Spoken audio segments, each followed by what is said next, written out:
Hi friends, எப்படி இருக்கீங்க? எல்லாம் நல்லா இருக்கீங்களா? உங்களுக்கு ஒரு டிப்ஸ் கொண்டு வந்திருக்கேன். என்ன டிப்ஸ்னா, நிறம் வந்து இந்த பிளாக்காக இருப்பாங்களே, சில பேர் வந்து பிளாக்காக இருப்பாங்க. கருப்பாக இருந்தாலும் சில பேர் லட்சணமாக இருப்பாங்க. எனக்கெல்லாம் ரொம்ப பிடிக்கும். கருப்பாக இருந்தாலும் லட்சணமாக இருக்கிறவங்கள நான் பார்ப்பேன். அதுதான் எனக்கு ரொம்பவே பிடிக்கும். அது வந்து என்னன்னு தெரியல. அது இன்னமும் பிளாக் பியூட்டின்னு சொல்லுவாங்க. அவங்க ரொம்ப அழகா இருப்பாங்க. பார்க்கறதுக்கே ஒரு லட்சணமா ஒரு அழகா இருப்பாங்க. அவங்களுக்கு வந்து அவங்களுக்கு ஒரு டிப்ஸ் சொல்றேன். அதாவது அவங்க வந்து எங்கேயாச்சும் ஃபங்க்ஷன் போகணும்னா, எங்கேயாவது பார்ட்டிக்கு போகணும், ஏதாவது ஃபங்க்ஷனுக்கு போகணும்னா அவங்களுக்கு வந்து ஒரு பவுடர் சொல்றேன்.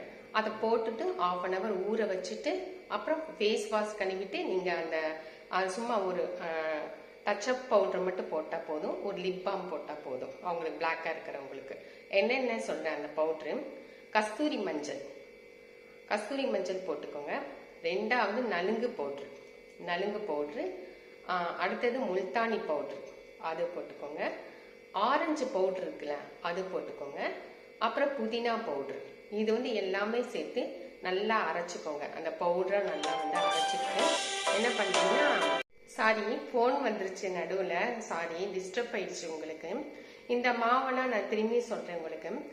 ஆரஞ்சு பவுட்ரு, நலுங்கு பவுட்ரு, கஸ்தூரி மஞ்சள் பவுட்ரு, அப்புறம் நலுங்கு பவுட்ரு, புதினா பவுட்ரு, இதெல்லாம் சேர்த்து நல்லா பவுட்ரு ஆக்கிட்டு, தயிர் இருக்குல்ல, கேர்டு, அதில் வந்து தயிர்னா இங்கிலீஷில் கேர்டுனா தமிழில் தயிர் தான். உங்களுக்கு புரியணும்னு அப்படி சொல்கிறேன். நல்லா தயிரில் வந்து நல்லா மிக்ஸ் பண்ணிட்டு நல்லா அப்ளை பண்ணிக்கோங்க. இது வந்து கருப்பாக இருக்கவங்களுக்கு மட்டும்தான், வெள்ளையாக இருக்கிறவங்க பண்ணக்கூடாது. கருப்பாக இருக்கவங்களுக்கு மட்டும்தான் இந்த டிப்ஸ். நல்லா போட்டு நல்லா அப்ளை பண்ணிட்டு நல்லா வாஷ் பண்ணிட்டு நீங்கள் வந்து லிப் பாம் நல்லா 1/2 hour அது ஊறணும். அந்த பவுடர்லாம் நல்லா 1/2 hour ஊறிட்டு நல்லா வந்து அந்த டச்சப் மட்டும் பவுடர் பண்ணி லிப் பாம் மட்டும் போட்டுக்கோங்க. ஐப்ரோ போட்டுக்கோங்க, சின்ன மை போட்டுக்கோங்க.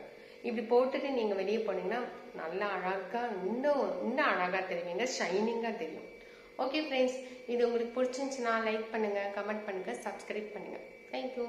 இந்த டிப்ஸ்லாம் காத்துட்ருக்கு. இது எனக்கு பிடிச்சிருந்துச்சுன்னா நிஜமாக நீங்கள் லைக் பண்ணணும். அடுத்த டிப்ஸ் காத்துட்ருக்கு. நான் சாய்பாபா பூஜை பண்ணியிருக்கேன், அதுவும் நீங்கள் பாருங்கள். தேங்க்யூ.